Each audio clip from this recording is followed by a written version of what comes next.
Le agradezco a la Editorial Legis y a la Universidad Externada de Colombia por esta invitación tan gentil para comentar un tema tan desafiante y además pues, que ha sido abordado de manera suficiente por el doctor Carlos Bernal. Así que seré breve. Sé que todos estamos con ganas de un descanso, con ganas de un café, así que trataré de ir al punto. Además, bueno, tenemos que partir de considerar que en estos momentos nos encontramos frente al análisis de una reforma tributaria propuesta por el gobierno, de la cual ya nos han hecho comentarios 2 políticos y 3 especialistas en el tema. Cada uno de ellos ha efectuado las críticas que les corresponden desde su concreta perspectiva. Los políticos repiten como un mantra, lo vimos hoy, que no nos suceda lo mismo que con el acto legislativo, que no nos vuelva a pasar. Yo les corregiría ese mantra, que no nos pase lo que nos pasó con la aprobación de la Ley 1430, porque cuando vimos esos cambios que realizó la Comisión de Conciliación en el acto legislativo, yo particularmente sentí un déjà vu, porque esa historia ya la había vivido cuando fue el momento de la aprobación de la Ley 1430. Entonces, espero que también lo tengan en cuenta. Y por su parte, los especialistas apuntan razones técnicas por las cuales es defectuoso, al menos en parte, el proyecto de ley que está presentado. Por mi parte, voy a prenderle una vela a Dios y otra al diablo. En mi opinión, la reforma tributaria o el proyecto de reforma tributaria que se está analizando es un proyecto bastante inteligente. ¿Inteligente por qué? Porque no busca crear figuras nuevas, sino que va directamente a varios de los problemas que en la práctica suceden. Y el mejor ejemplo de eso es el imán, que en nuestro país las personas naturales y sus asesores fiscales están acostumbrados a determinar el impuesto, a llenar las declaraciones de abajo para arriba.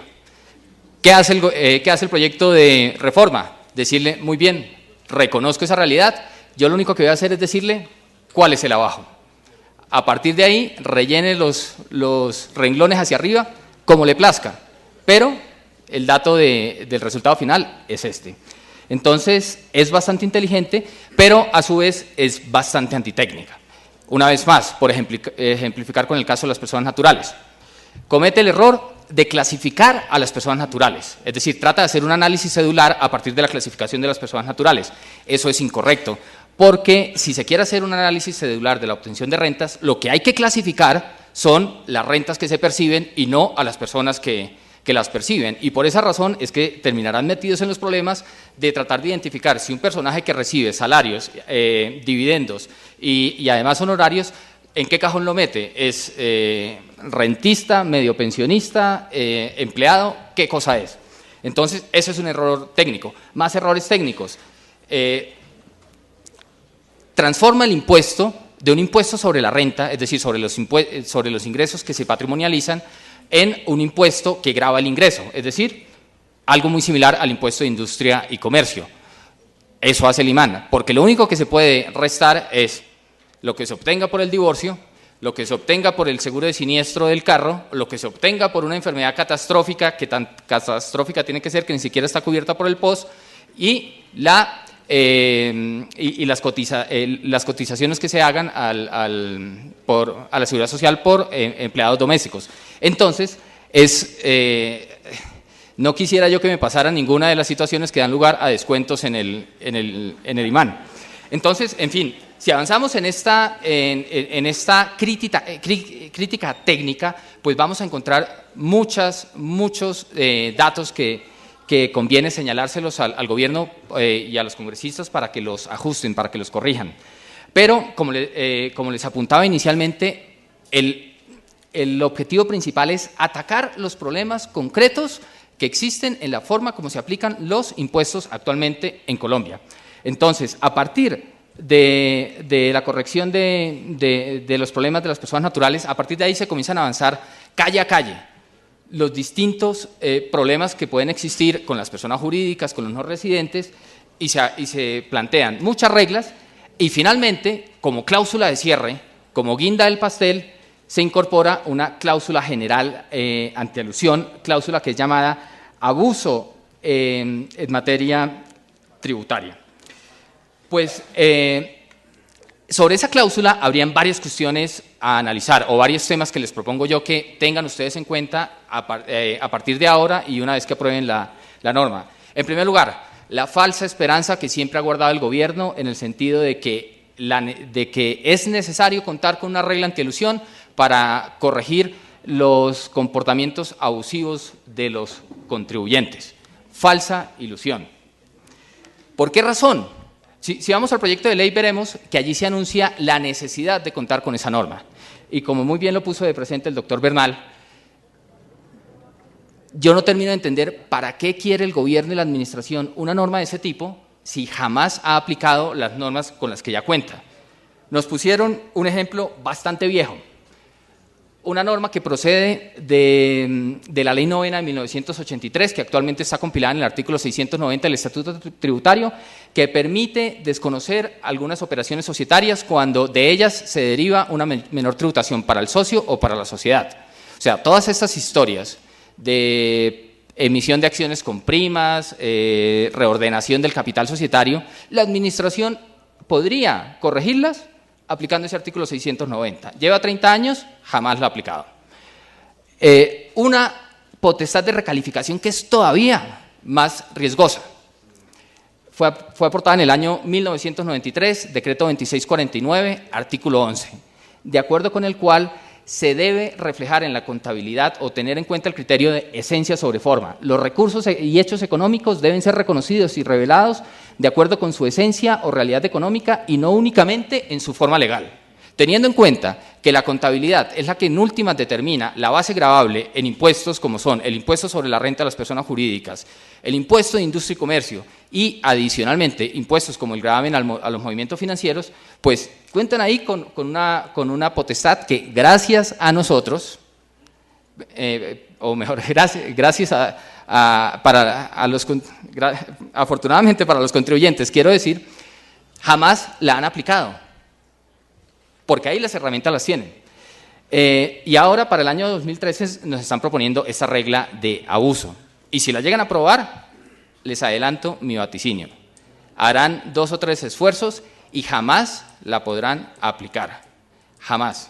Ya veremos concretamente por qué. Entonces, esa esperanza, esa ilusión que manifiesta la exposición de motivos no creo yo que se vaya a concretar en la realidad. En segundo lugar,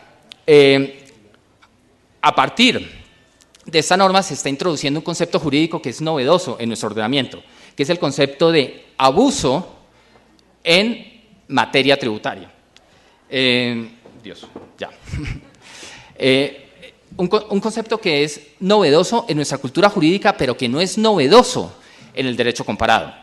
¿A qué le apunta esta idea de abuso? Reconoce que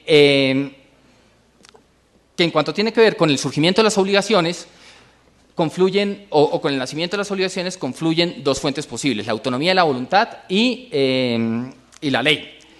De manera que en aquellos que el reconocimiento de potestades de autonormación, es decir, de potestades de configuración de los negocios a través de la autonomía de la voluntad, esa potestad de autonormación no puede ser utilizada para derogar, para restarle efectividad a normas que contienen un mandato de derecho público. En eso consiste la idea de abuso.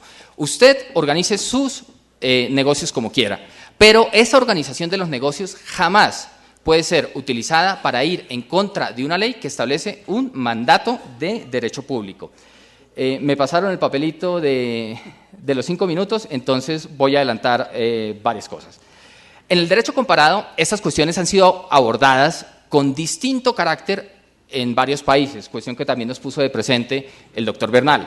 En Alemania fue en el país en el que acuñaron ese concepto, ese término de abuso de las formas jurídicas. Los franceses hablan de actos anómalos de gestión. En España actualmente hablan de conflicto en la aplicación de la norma tributaria. Antes tenían una cláusula de fraude a la ley y la dejaron, atención, porque durante 40 años jamás la pudieron usar. 40 años, jamás la pudieron usar. En Estados Unidos tienen técnicas jurisprudenciales como el Business Proposal Test, sustancias sobre la forma, transacciones dirigidas puramente por el ánimo de realizar ahorros tributarios. A pesar de que sean distintas, esas figuras, sobre ellas hay un sustrato común, en ellas hay un sustrato común, subyace una idea que es la siguiente, que es la que podemos identificar como idea de abuso. La configuración de los negocios se tendrá que hacer bajo aquellas normas que tradicional y típicamente han sido reconocidas en la formulación de las leyes tributarias. Es decir, cuando la ley tributaria habla de compra, se está refiriendo al intercambio de cosa por precio. Si usted organiza sus negocios de manera tal que obtiene ese mismo propósito negocial, pero empleando contratos de índole diversa, por ejemplo, usted para transmitir un bien, en lugar de intercambiar cosa por precio, lo que hace es escindir una parte de la sociedad o fusionar sociedades para que al final alguien distinto al propietario original se quede con esa empresa o con ese bien, esa organización de los negocios, a efectos tributarios, solo se la reconoceremos si usted nos demuestra que tras ella existe un fin distinto al ahorro tributario. Es decir, siempre y cuando el ahorro de impuestos no sea lo único que se pueda observar a través de esa forma atípica de organizar negocios que ya están calificados jurídicamente por la norma tributaria,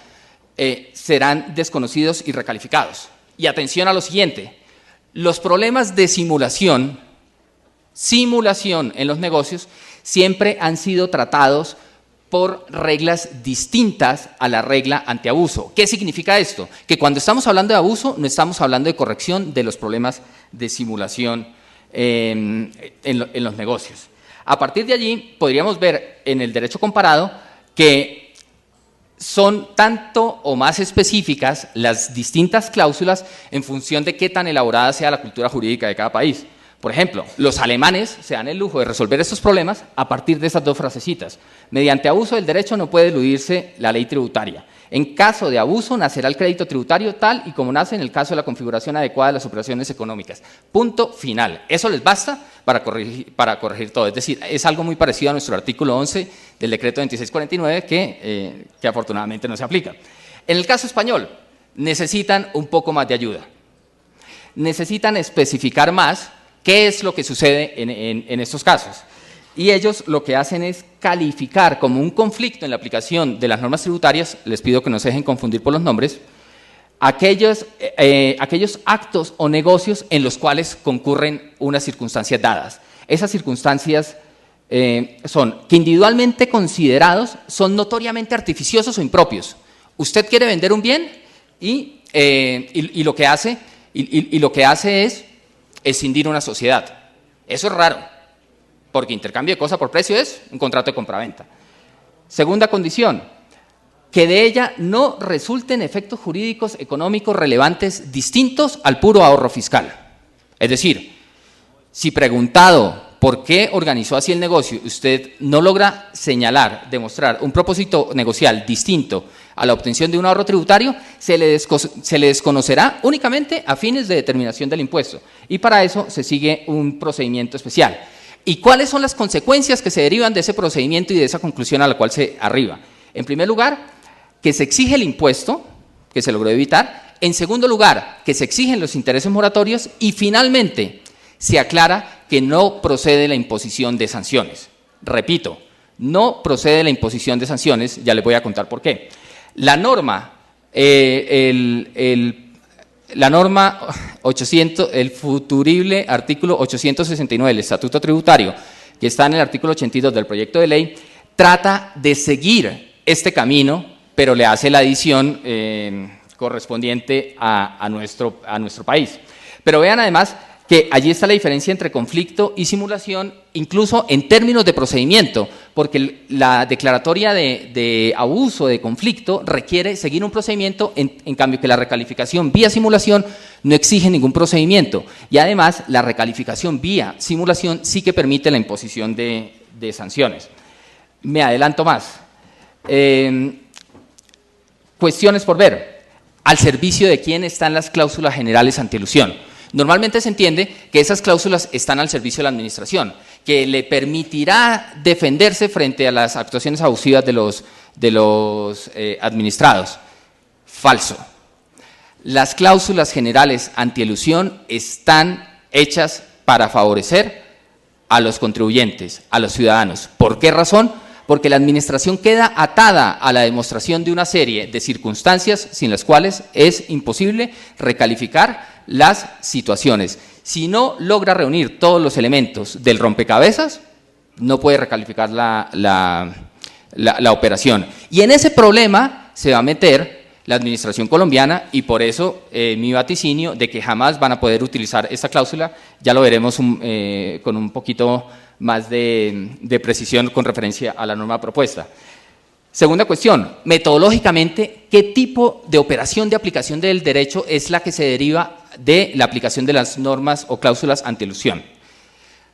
Como muy bien lo puso de presente el doctor Bernal, estamos frente a una complementación de la norma, es decir, se trata de un supuesto de integración analógica de la norma que define el hecho generador o que precisa cuáles son los beneficios tributarios. ¿Qué significa esto? Que cuando se aplique la norma, o mejor, cuando se deriven consecuencias tributarias a partir de la cláusula general antielusión, lo que se está haciendo es integrar por vía analogía la definición del hecho generador. Con lo cual, en Colombia tendremos que ir aprendiendo que la analogía no es contraria al principio de reserva de ley, pero la consecuencia directa desde el punto de vista punitivo que se deriva de ahí es que es imposible imponer sanciones en los supuestos de abuso en la aplicación de las normas tributarias. ¿Por qué es imposible? Porque el derecho punitivo impide la integración del tipo vía analógica, de manera que esa referencia que se hace en el futurible artículo 869-1, según la cual, realizado el procedimiento, la administración podrá exigir el impuesto, los intereses y las sanciones, es una referencia antitécnica desde el punto de vista del derecho punitivo. Antitécnica porque está derivando sanciones vía analogía. Entonces, ese es un punto por recalcar.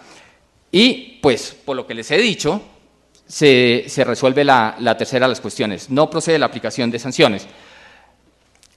¿Cómo está puesta esta cuestión en el proyecto de ley? El abuso termina por ser una conducta caracterizada por emplear unos medios, los cuales persiguen una finalidad, actividad de la cual se obtienen unos resultados y existe una condición necesaria, que es más o menos lo que nos expuso el doctor Bernal. ¿Cuáles son esos medios? Una operación, una serie de operaciones, las step transactions, entidad, no sé a qué se refiere, actos jurídicos, procedimiento, que tienen por finalidad alterar, desfigurar y modificar artificialmente, ojo con la calificación de artificialmente, los efectos tributarios. ¿Qué es artificialmente? Ya lo veremos. En otros países no lo han logrado ver. Los resultados son los que nos pusieron de presente y la condición es que no se logre demostrar que existe un propósito negocial legítimo distinto al ahorro tributario, con una aclaración acerca de que los supuestos de economías de opción explícita no son abuso y que el fraude a la ley con propósitos tributarios es un abuso. Ojo, conceptualmente la idea de fraude a la ley es distinta a la idea de abuso en la aplicación de las normas tributarias y el fraude a la ley jamás logró triunfar en materia tributaria. Y en cuanto tiene que ver con las pruebas, fíjense el problema en el que se va a meter la administración. La norma dice, bueno, antes de la norma, la exposición de motivos dice, siguiendo, lo cual es una falsedad, siguiendo la tendencia internacional, en estos casos lo que se hace es invertir la carga de la prueba, para que sea el administrado quien tenga que demostrar que no incurrió en un abuso. Y si nos vamos a la norma especifica, se invertirá la carga de la prueba, y ojo, que aquí nos ponen a demostrar una negación indefinida, no cometí abuso. Se invertirá la carga de la prueba cuando se reúnan 2 de 5 condiciones. Ojo, si no se reúnen 2 de esas 5 condiciones, no se está sometido a esa prueba diabólica. Esas condiciones son que se hicieron operaciones con vinculados, que se hicieron operaciones con paraísos, que se hicieron operaciones con entidades con tarifas diferenciales en renta y un precio inferior al 25% del mercado y que se omitió algún acto jurídico. Los problemas de precio no son un problema en la definición negocial, no son. El precio no es un problema en la definición negocial. Y difícilmente se podrán sumar esos dos, o mejor, hay algunos casos en los cuales la norma termina por presumir actuaciones abusivas en operaciones normales. Piensen ustedes en la suma del primer y el tercer numeral. Operación con un vinculado económico que está en una zona franca. Me toca ir a demostrar que no fue un abuso. O una operación con un vinculado económico de la ley 1429. Me toca demostrar que no fue un abuso. Pero por lo demás, si no se reúnen esos dos requisitos, la administración no logrará configurar la existencia de un abuso. Muchas gracias.